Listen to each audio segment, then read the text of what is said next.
नमस्ते सदा वत्सले मातृभूमि, जय हिंद दोस्तों चाइना ने अक्साई चीन और अरुणाचल प्रदेश जो कि भारत का ऑलरेडी हिस्सा ही है और इसे चाइना ने खुद अपने मैप पर शो किया।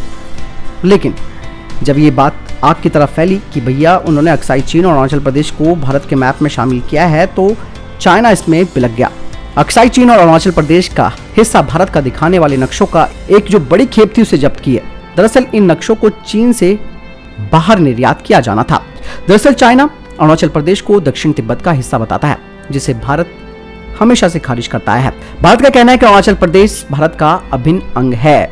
चाइना की तरफ से जो खबर आई थी उसमें कहा गया कि ये नक्शे करीबन 300 निर्यात खेप में बेड क्लॉथ के नाम से लपेट कर रखे गए थे और इन्हें शंघाई पोदुंग हवाई अड्डे पर सीमा शुल्क विभाग यानी कि जो कस्टम के अधिकारी थे उन्होंने जब्त किया। और ये दोस्तों पहली घटना नहीं है जब चीन ने ऐसे नक्शों को जब्त किया है। इससे पहले 2019 में चीन ने अरुणाचल प्रदेश और ताइवान को अलग दिखाए जाने पर 30,000 नक्शों को खत्म कर दिया था। आपको बता दें कि 2019 में चाइना ने एक नया कानून पास किया था जिसमें कि देश में छापे और बेचे जाने और निर्यात किए जाने वाले सभी नक्शे चीनी नक्शे के आधिकारिक रूप के अनुसार होने चाहिए और इन्हें अनिवार्य भी कर दिया, यानी कि चाइना जिन क्षेत्रों पर दावा करता है वो उसके मैप में होने चाहिए। चाइना और भारत के बीच मैकमोहन रेखा है, आप सबको मालूम है ये बात, और इसे आधिकारिक तौर पर अंतर्राष्ट्रीय रेखा माना जाता है। लेकिन चाइना इसे कभी नहीं मानता क्योंकि चीन अरुणाचल प्रदेश पर कब्जा करना चाहता है। चीन ने 1950 के दशक में तिब्बत पर जबरन कब्जा करने के बाद 1962 के युद्ध में भी उसने भारत के सैकड़ों किलोमीटर की जमीन पर कब्जा करके रखा हुआ है।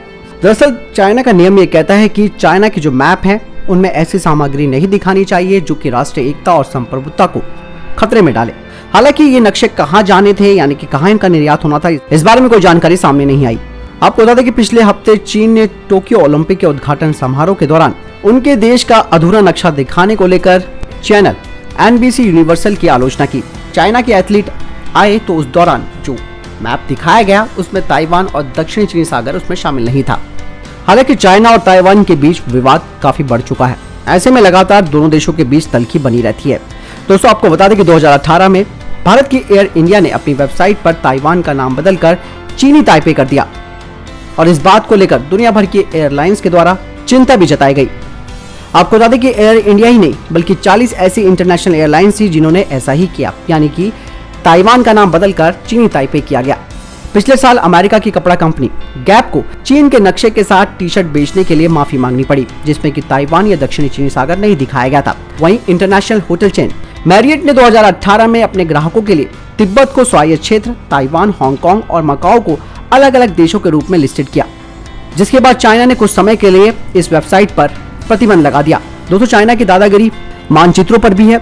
उसने 2019 में 30,000 विश्व के मानचित्रों को नष्ट कर दिया था। इसके बाद अब ये जो ताजा मामला आया है जिसमें कि उनके जो सीमा शुल्क के अधिकारी हैं उन्होंने उन्हीं के देश में बने मानचित्रों को यानी कि मैप्स को निर्यात करने पर रोक लगा दिया, क्योंकि उसमें चाइना के हिसाब से जगहों को यानी कि क्षेत्रों को नहीं दर्शाया गया था। तो आप समझ सकते हैं कि चाइना कितनी बड़ी गेम खेलता है और भारत भी यहाँ पर कम नहीं है। दोस्तों भारत पूरा अक्साई चीन अपने मैप में शामिल करता है, पूरा अरुणाचल प्रदेश अपने मैप में शामिल करता है।